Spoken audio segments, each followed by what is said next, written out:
This is Andrew Blair, who this year is doing a free Fringe show, the Alternative Edinburgh Walking Tour. Could you explain to the lovely people what that is? Okay. It's a way of imparting information. This tour doesn't technically do that, and it doesn't really tell you a lot of facts. It's an alternative to verisimilitude. It's an alternative to busy crowds. It's an alternative to the conventional way of looking at the world. Like David Icke, but sane and kind of fewer lizards. And what made you decide that now, the 2014 Edinburgh Fringe, was the time to unleash such a tour? I think it was a whim. I think it was badly thought out. I think this project is largely doomed to fail.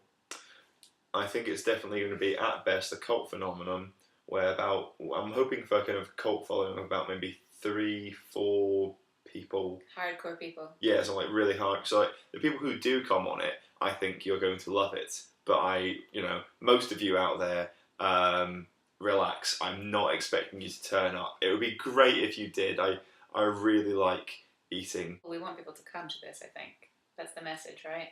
Oh yeah, I really want people to come to it. I just don't think they will. Why not? There's tons of stuff they could go and see. I mean, you could go and see a famous comedian who's on telly all the time for 17 quid. You could do that. In a crowded tent that used to be a broom cupboard. But alternatively, you could come on a walk, which is healthy, to places where there aren't that many people, which is peaceful. And it's a lot easier to ignore me than it would be to ignore a comedian, because they have a high vantage point and are looking down at you, whereas I'm probably not really paying attention to what you want or need. It's also a lot cheaper to ignore you. It's a lot cheaper to ignore me. The tour is free. We do accept donations as and when they arrive. Generously. Food parcels are acceptable. Sandwiches are good. Tell us a bit more about this tour. How did it come about? I really like history. I'm fascinated by history. Edinburgh's got a lot of really interesting stories. But also, on top of history, I really, really enjoy lying to people. Well, people that know Edinburgh will be able to distinguish the many historical facts from the mistruths, untruths. Yes. So will visitors to the city be able to tell the difference, and does that matter?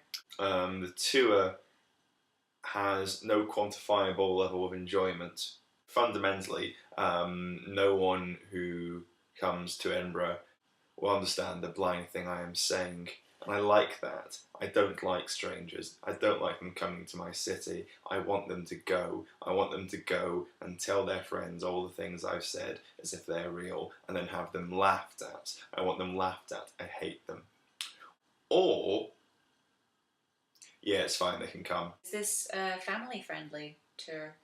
Any swearing or naughty stuff in it? There is some swearing in it. However, if I see a child on the tour, I'll probably just take the swear words out. There's only about 2 of them. Okay. Just to go back to what you said about it not being possible to quantify how much you enjoy this. No. Would you not be able to quantify it, say, with a 5-star rating on TripAdvisor? Possibly. You would have to be a member of TripAdvisor and give it a 5-star rating on TripAdvisor for that to work. Yes. But those are the only boundaries. Well, assuming TripAdvisor don't reject your 5-star rating in a fit of pique. I'm not saying I have some sort of feud with TripAdvisor. That's not what I'm saying. So when is it? The tour is the entirety of August, Thursday to Sunday. So second half of the week, Thursday through Sunday, 3:30 p.m. at the Omni Centre, which is at the top of Leith Walk and the bottom of Leith Street. Essentially, if you go on Princes Street, turn left down the hill, you'll see the Omni Centre on the right. If you're heading up Leith Walk, once you got to the top, you'll see the Omni Centre on the left. It's not on the 17th and 21st. Otherwise, as I said, entirety of August, Thursday to Sunday, starting Friday the 1st at 3:30 p.m. Beside the giraffes. Beside the giraffes. Thank you very much, Andrew. That's all right. Are you going to edit this so it looks good? Yeah.